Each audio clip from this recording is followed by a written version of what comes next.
Today we're going to look at another really cool feature of Google Sheets, and it's called conditional formatting.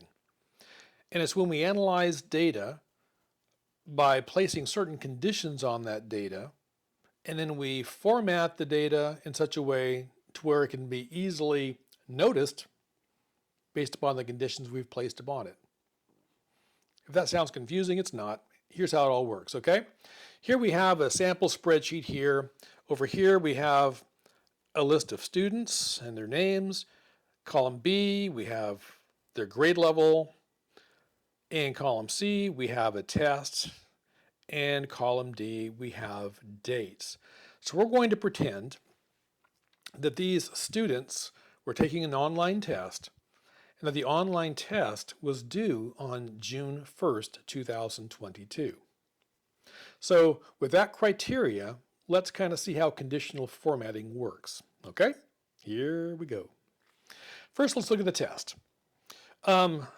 Let's highlight all of C2 through C11 by left-clicking on your mouse or your trackpad and just dragging down and then releasing after you get to C11, and that highlights those cells. Okay.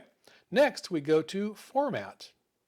We choose Format, and then we go down to where it says Conditional Formatting, and we click on that.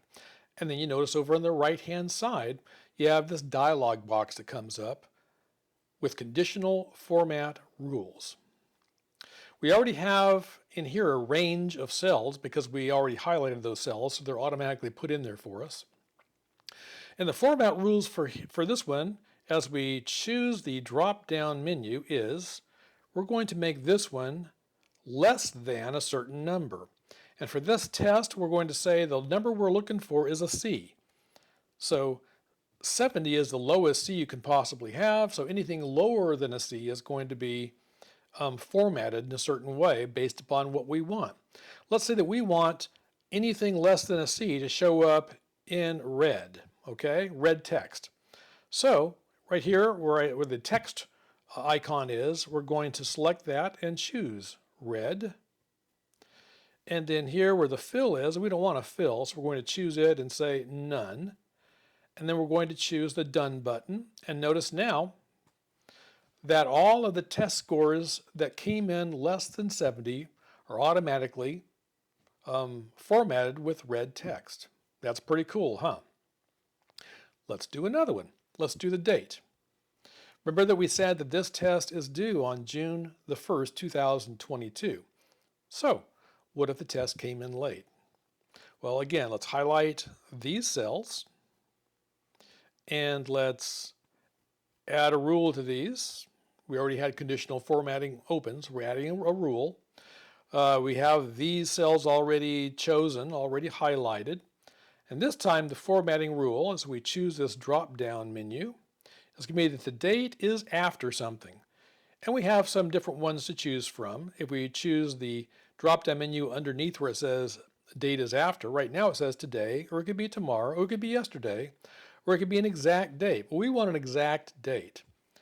And now we have a box that says value or formula. The value we're going to type in is 6/1/2022. So that's the value. Remember, it's coming in after that date. And this time, we're going to say we want this filled. So we're going to choose the fill icon with yellow. So we're going to choose yellow. Choose done and check it out. Now, you see at a glance that anybody who turned this thing in late, they're highlighted. They're busted, right? Okay, this is great, but you don't have to apply these conditions to text that's already in there. We can apply conditions to the cells before the text is entered. So let me give you an example of that. Let's go back to test again. We'll put in test 2 in this E1 cell.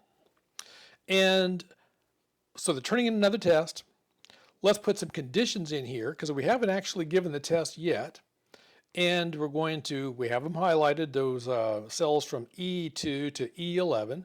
We're going to choose Format and Conditional Formatting. And this time, we're going to say that it's less than 70, just like we did before. So we'll type in the value of 70. And this time, let's see here. Let's make it bold with red and not highlighted, but with the cell filled with, let's see here. How about purple? We want this to really, really stand out, okay? We'll choose done, okay? We can close out our conditional format rule box.